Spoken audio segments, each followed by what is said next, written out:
ಭಾರತದ ಒಂದು ಸಣ್ಣ ಪಟ್ಟಣದಲ್ಲಿ ಅರುಣ್ ಎಂಬ ಹುಡುಗ ಇದ್ದ.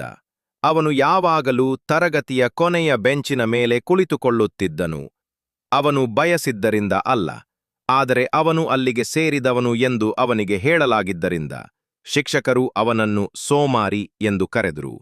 ಸಹಪಾಠಿಗಳು ಅವನನ್ನು ಅಪಹಾಸ್ಯ ಮಾಡಿದರು, ಮತ್ತು ಅವನ ಹೆತ್ತವರು ಸಹ ಭರವಸೆಯನ್ನು ತ್ಯಜಿಸಿದ್ದರು. ಅರುಣ್ ಗಣಿತದಲ್ಲಿ ವಿಫಲನಾದನು, ಇಂಗ್ಲಿಷ್ನಲ್ಲಿ ಹೋರಾಡಿದನು ಮತ್ತು ವಿಜ್ಞಾನದಲ್ಲಿ ಅಷ್ಟೇನೂ ಉತ್ತೀರ್ಣನಾಗಲಿಲ್ಲ. ಆದರೆ ಅವನ ಕಣ್ಣುಗಳು ಹೊಳೆಯುವಂತೆ ಮಾಡಿದ ಒಂದು ವಿಷಯವಿತ್ತು: ಯಂತ್ರಗಳು. ಅವನು ಫ್ಯಾನ್ಗಳನ್ನು ಸರಿಪಡಿಸುತ್ತಿದ್ದನು, ಹಳೆಯ ರೇಡಿಯೋಗಳನ್ನು ಸರಿಪಡಿಸುತ್ತಿದ್ದನು ಮತ್ತು ಅವು ಹೇಗೆ ಕಾರ್ಯನಿರ್ವಹಿಸುತ್ತವೆ ಎಂಬುದನ್ನು ನೋಡಲು ಅಲಾರಾಂ ಗಡಿಯಾರಗಳನ್ನು ಸಹ ತೆರೆಯುತ್ತಿದ್ದನು. ಆದರೆ ಶಾಲೆಯಲ್ಲಿ ಆ ಉತ್ಸಾಹಕ್ಕೆ ಯಾವುದೇ ಸ್ಥಾನವಿರಲಿಲ್ಲ. ವಿಭಿನ್ನವಾಗಿ ನೋಡಿದ ಶಿಕ್ಷಕಿ ಒಂದು ದಿನ ಹೊಸ ವಿಜ್ಞಾನ ಶಿಕ್ಷಕಿಯೊಬ್ಬರು ಸೇರಿಕೊಂಡರು. ಇವರ ಹೆಸರು ಶ್ರೀಮತಿ ಕವಿತಾ. ಮೊದಲ ದಿನ ಅವರು ವಿದ್ಯುತ್ ಸರ್ಕ್ಯೂಟ್ಗಳ ಬಗ್ಗೆ ಪ್ರಶ್ನೆ ಕೇಳಿದರು. ಯಾರೂ ಉತ್ತರಿಸಲಿಲ್ಲ, ಅರುಣ್ ಹೊರತುಪಡಿಸಿ. ಅವರ ವಿವರಣೆ ಪಠ್ಯಪುಸ್ತಕದಲ್ಲಿರುವುದಕ್ಕಿಂತ ಉತ್ತಮವಾಗಿತ್ತು. ಶ್ರೀಮತಿ ಕವಿತಾ ಮುಗುಳ್ನಗುತ್ತಾ, ಅದ್ಭುತ, ನೀವು ಎಂಜಿನಿಯರ್ನಂತೆ ಯೋಚಿಸುತ್ತೀರಿ ಎಂದು ಹೇಳಿದರು. ತರಗತಿ ನಕ್ಕರು. ಅವನೇ ಎಂಜಿನಿಯರ್?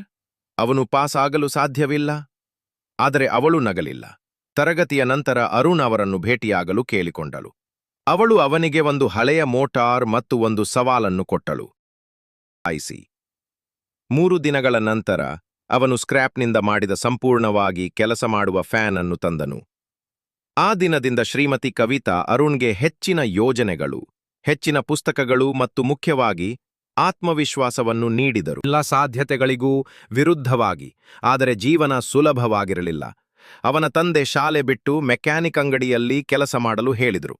ನಿನ್ನ ಕನಸುಗಳಿಗೆ ನಮ್ಮಲ್ಲಿ ಹಣವಿಲ್ಲ ಎಂದು ಅವನು ಹೇಳಿದನು. ಅರುಣ್ ಇನ್ನೊಂದು ಅವಕಾಶಕ್ಕಾಗಿ ಬೇಡಿಕೊಂಡ.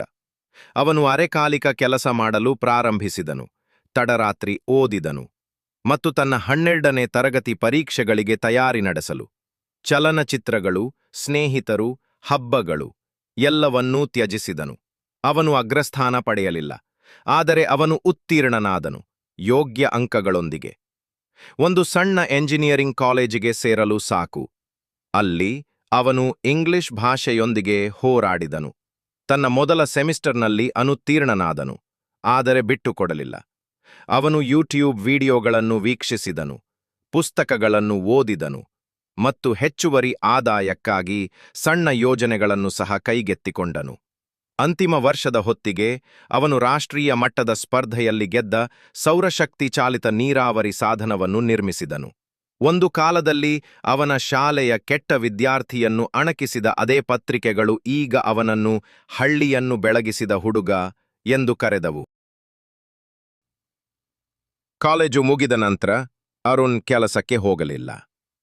ಅವರು ತಮ್ಮ ಗ್ಯಾರೇಜ್ನಲ್ಲಿ ಆರ್ಟೆಕ್ ಸೊಲ್ಯೂಷನ್ಸ್ ಎಂಬ ಸಣ್ಣ ಕಂಪನಿಯನ್ನು ಪ್ರಾರಂಭಿಸಿದರು. ಅವರ ಮೊದಲ ಆವಿಷ್ಕಾರ ಗ್ರಾಮೀಣ ರೈತರಿಗೆ ಕೈಗೆಟುಕುವ ಸೌರಶಕ್ತಿ ಚಾಲಿತ ಮೋಟಾರ್. ಮೊದಲಿಗೆ ಯಾರೂ ಕಾಳಜಿ ವಹಿಸಲಿಲ್ಲ. ಅವರನ್ನು 47 ಹೂಡಿಕೆದಾರರು ತಿರಸ್ಕರಿಸಿದರು. ಆದರೆ 48ನೇಯವರು ಹೌದು ಎಂದು ಹೇಳಿದರು. 5 ವರ್ಷಗಳಲ್ಲಿ ಅರುಣ್ ಅವರ ಕಂಪನಿ ಭಾರತದಾದ್ಯಂತ ಬೆಳೆದು ವಿದ್ಯುತ್ ಉಳಿಸಿ ಜೀವನವನ್ನು ಸುಧಾರಿಸಿತು. ಒಂದು ಕಾಲದಲ್ಲಿ ಕೊನೆಯ ಬೆಂಚಿನಲ್ಲಿ ಕುಳಿತಿದ್ದ ಹುಡುಗ ಈಗ ಭಾರತದ ಉನ್ನತ ನಾವೀನ್ಯತೆ ಶೃಂಗಸಭೆಯ ಸಿಇಒ ಪ್ಯಾನೆಲ್ನಲ್ಲಿ ಕುಳಿತಿದ್ದ. ಒಂದು ದಿನ ಅರುಣ್ ತನ್ನ ಶಾಲೆಗೆ ಮರಳಿದರು, ಈ ಬಾರಿ ಅತಿಥಿ ಭಾಷಣಕಾರರಾಗಿ.